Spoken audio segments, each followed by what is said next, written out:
Yo, what's good YouTube, it's boardzy, and it has been exactly 5 months since I made a video on my main peripherals, so this is just going to be an update, but there's also not many things to update. Like my monitor, still 480Hz OLED Sony InZone M10S, keyboard is still the Gateron GT60 with Jade Rubies switches. I have tried, where is it? The new Pulsar ES keyboard, but it just didn't move me. It's a good layout, it's technically impressive to be able to change all of the settings on the keyboard, volume knob is nice, but I just did not have a great experience with it. All I care about with keyboards is input. This is pretty well known. And yeah, one issue I had is that the connection of the switch would just drop when I'm holding it, which I understand is something that happens on Hall effect boards, but I think it's just these ratio switches are not the best, or what should be on a $200 keyboard. That's just my opinion on it. But I just did not, I was not impressed with the way this keyboard feels, and the Gateron GT60, it's kind of just perfection. So if this isn't going to match or outdo that, I'm just not really going to put my time on it. But I guess if you really don't want a software interface and want to change the settings on board for some reason, this is an option for that. But other than that, at 200, I don't really see a case for it. So that's kind of my keyboard experience. I know people shill the M6 Lite Plus, I believe it's called. There's some other PCB, but I did not like the Venom. I wound up selling that, and I'm just sticking to the GT60. So that is my keyboard truth. As far as mice go, I've put more time on the Sentinel's Viper V3 Pro than any other mouse, but in the past month and a half since the Deathadder V4 Pro released, this has been heavily in my rotation, and even though the shape is a bit too big for what I want, it is still very comfortable in my hand. I perform well with it, and it's a shape that I have a lot of history with in the past, so going on to this newer, lighter version, I just like it a lot, but at 170, it's not a mouse I'm recommending to everybody. But yeah, truthfully, a lot of the time since my last setup update in this dry mouse market, I've been putting a lot of time just on Razer flagships. There are mice like the GPX2, the XM2W, where I was just kind of in limbo waiting for a new version of the mouse to drop. I do have the new XM2 on the way. They didn't send one to me, which I think is quite shocking. But yeah, point being, the mouse market, very saturated with good options.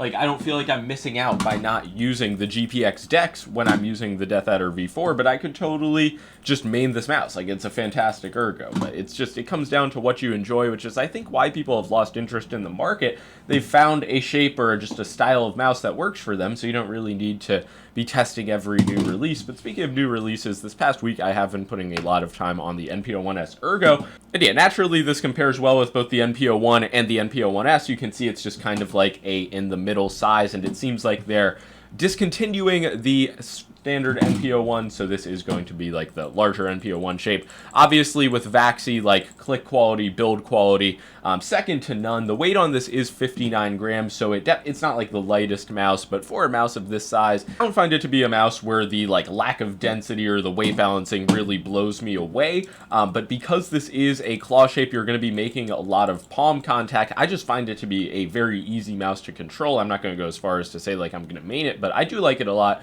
Review will be coming this week, very likely a seal of approval. My only critique is that side buttons just always seem like an afterthought to Vaxi, and there is just a tiny amount of post travel so far. I just worry that it could become mushy or grindy over time, but so far so good, honestly, with this mouse. But yeah, I can't say much more about the Viper V3 Pro. I've made a 6-month update, a year update, comparisons. It is what it is. It's a very good, safe flagship mouse. I've called the shape boring, or I don't really think the shape is groundbreaking, but it just fucking works. I know there are plenty of clones now, whether it be from Iwadin, Mchos has one, I believe, but they're all heavier than the Viper V3, which I find kind of remarkable. There may be some that are lighter. I don't know if ATK has one or Kaisona, but yeah, there's no budget Viper V3s that I've really tested and recommend, but I do understand the price on this is a bit much for people, and it's not really an exciting mouse. You could get a ULX or a WL mouse large, which is going to be a similar size experience at 40 grams.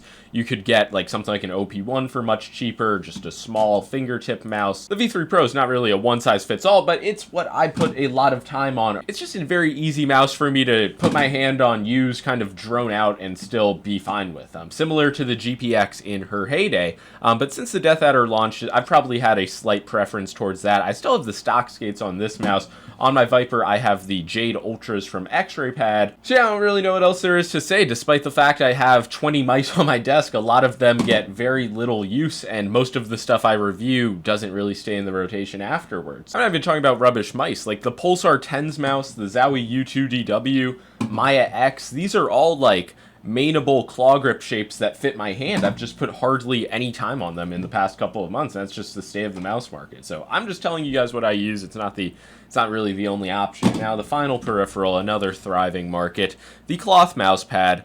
This is the Vaxi PD 150, and this is a bit slower than I generally go. It's also a much stiffer base than I generally use, but it has been a really good experience so far. I had been previously putting a lot of time on the Blitz from Laundapad, along with the Artisan Zero Zebra Edition, of course. So yeah, this has been the pad that has been on my desk more than anything else so far this year. Many of you know how it is now. It's just a quicker Artisan Zero because of the print that does add some speed and smoothness, and it really looks like it's going to be for sale in September, if not October. Unfortunately, Artisan did just announce US orders are going to be subject to tariffs now, so that is obviously unfortunate for the like actually buying pads from them. But yeah, as far as like what I recommend and use, I did have a Key 83 phase for like a month or so earlier in the year, but a lot of the time it has just been these controlled cloth pads that like still have some openness. Like I'm not looking for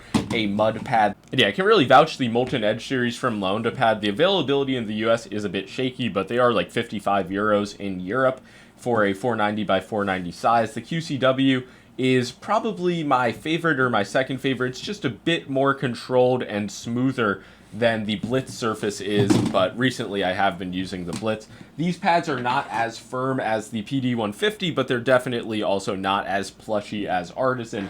So if you're fine with like a black square, you just want like high performance cloth pad with this like Molten Edge, like edgeless design, I really can say that these are good. And it's like if you have a Saturn Pro with stitched edges and a soft base, it's like if you enjoy it, it's still fucking fine. But this is what I've been putting time on in 2025 as far as cloth pads go. I know Matrova, I've missed out on the Breeze. Apparently that's a very good like Raiden-like Infinity my speed style pad. So I'm not really looking to try out any new mouse pads. I feel like I've kind of got that figured out in the same way I do keyboards, but if there is anything I've missed, let me know. I figured while I'm here, why not give an updated stance on glass pads, and it's still really the same. There have been some releases recently with the Phantom, the SkyPad VA5, Glassworks Zane, but I still, outside of reviewing purposes, I just put like virtually no time whatsoever on these. I'm willing to acknowledge that surfaces are getting like smoother, quicker. Skates are like tailor-made for glass pads. The surface quality and just the glass itself is pretty much at a high level on all good releases, but it's just not a market that moves me. Like, it's a market that I view similarly to fingertip mice, where some people are ultra bought into it, they swear their life on it, but for me, like if I saw merit, if I saw I was a better player when using a fingertip mouse, a glass pad, I would be recommending it, but that's not what I notice when I use them. I enjoy the comfort of cloth. But my dog can go on glass mouse pads without ruining them, so this is another benefit of them. So yeah, that's going to be all for this update on my main setup going into fall 2025. Hopefully the rest of the year has some exciting mice, because I just feel like my setup's kind of boring. You know, I've lost the desire to really explore the mouse market. I'm just using like things that work, and I don't have any complaints, but it just still feels like there should be more. Like there should be something I'm missing, but I don't know. Let me know what you guys think about the state of peripherals currently, what your main setup is. That's going to be all. Leave a like and sub if you enjoyed, and peace out.